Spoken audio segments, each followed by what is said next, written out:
Freaking out in public? Here's how to stay chill during a panic attack. Hey friends, welcome back to the channel. If you're new here, what's up? I'm Zachy, and today we're diving into a topic that hits so many of us right in the nervous system, having a panic attack in public. You're just walking through a store, waiting for a coffee, or commuting like it's a normal day, and then out of nowhere, boom, your body goes full DEFCON 1. Your chest tightens, your heart's thumping like a drum solo, and you're suddenly convinced something really bad is about to happen, even though everything looks totally normal on the outside. If that sounds familiar, trust me, you're not alone. Panic attacks in public feel extra terrifying because it's not just about your body reacting. Now you're also worried about what people might think if they see you losing it. But the good news? You can get through it and even come out stronger on the other side.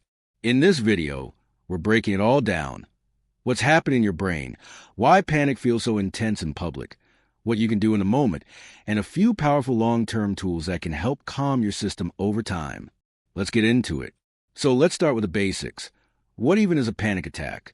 Well, it's your body's alarm system going haywire. Your brain thinks there's a threat, so it hits the panic button, triggering your fight or flight response. Your heart races, you get lightheaded, your hands sweat, and it might even feel like you're going to faint, throw up, or just completely lose control. But here's the truth. You're not dying. You're not broken. You're having a very intense, but totally survivable reaction to fear. Your brain is misreading a situation, and your body's just following the signal. That's all it is. Scary? Yes. Dangerous? No. Now, why does it feel 10 times worse when it happens out in public? Because on top of all those intense physical sensations, your brain adds a fresh helping of social anxiety. Suddenly it's like, oh no, what if people see me? What if I pass out and nobody helps? What if I look totally nuts right now? That fear of judgment fuels the panic even more. But real talk, most people are not staring at you. They're in their own worlds, looking at their phones or thinking about dinner. And even if someone does notice, odds are they'll feel empathy, not judgment. Most folks understand more than we give them credit for. So let's get into the nitty-gritty. What can you actually do if you feel a panic attack coming on while you're out and about? First, and this is huge, name it. Literally say to yourself, this is a panic attack. It feels scary, but it's not dangerous. I've been through this before. I know it'll pass. Just naming what's happening pulls some of the power away from fear. Panic is like a toddler throwing a tantrum. The more attention you give it, the louder it gets. So instead, acknowledge it calmly and keep going. Second, ground yourself in the present moment. The 5-4-3-2-1 method is a lifesaver. Look around and name 5 things you can see. Then, for things you can touch. 3 things you can hear. 2 you can smell. 1 you can taste. It may sound silly, but it shifts your focus out of your brain and into your body, and that helps pull you back from the edge. Your senses are like anchors, and this technique helps stop the mental spiral. Third, get your breath under control. Panic usually comes with shallow, rapid breathing, which tells your brain something is wrong. So we got to reverse that signal. Try box breathing.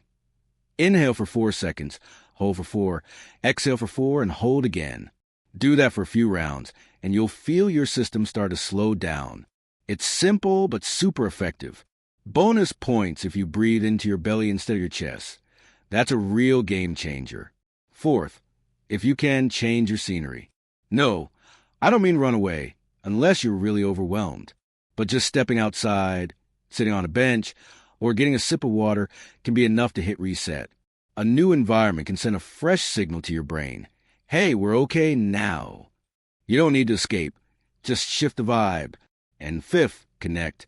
Send a quick text to someone you trust, or open your voice notes app and talk it out. Even if you're alone, you don't have to stay trapped in your own thoughts. Say what you're feeling, even out loud to yourself. It organizes the chaos in your mind and helps it pass faster. All right, now let's quickly talk about what not to do when you're mid-panic. Don't try to fight it or push it away. That usually just adds fuel to the fire. Instead of resisting, try to sit with it and let it flow through you. Don't panic about the panic. That fear, the fear, is what keeps it going. And if you can, try not to run from the situation right away.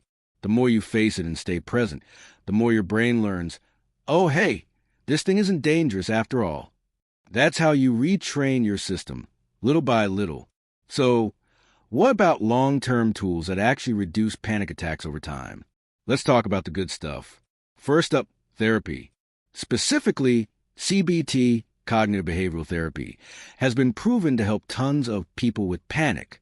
It teaches you to challenge irrational thoughts and retrain your brain's response to anxiety. Next, mindfulness and meditation. I know it can sound a bit woo-woo, but this stuff is legit. Even a few minutes a day of quiet breathing or mindful awareness can make your brain more resilient to stress. Also, don't underestimate the basics. Things like getting enough sleep, moving your body, staying hydrated, and eating balanced meals sound boring, but they are crucial. When your body's off balance, your anxiety skyrockets. And journaling? Big yes. Writing down when and where you experience panic can help you spot patterns, track your growth, and even predict what might trigger it. Awareness is power, my friend. Before we wrap, I want you to hear this. You are not alone. Panic attacks can make you feel like you're the only one dealing with this nightmare, but you are so not alone. So many of us, myself included, have had moments where we thought, this is it. I can't handle this. But here's the truth. You already have handled it. Every panic attack you've ever had, you survived it. You're still here. That means you're strong, even if your brain tries to tell you otherwise. You're not broken. You're learning how to manage something tough. And that is something to be proud of. All right, if this video helped you even a little, do me a favor. Hit that like button and subscribe to the channel. I drop real talk on mental health, practical tools for calm, and reminders that you're not alone in this journey. This is Zaka Pratt, and I'm so glad you're here. Until next time, take care of your brain, be gentle with yourself, and remember, you've got this.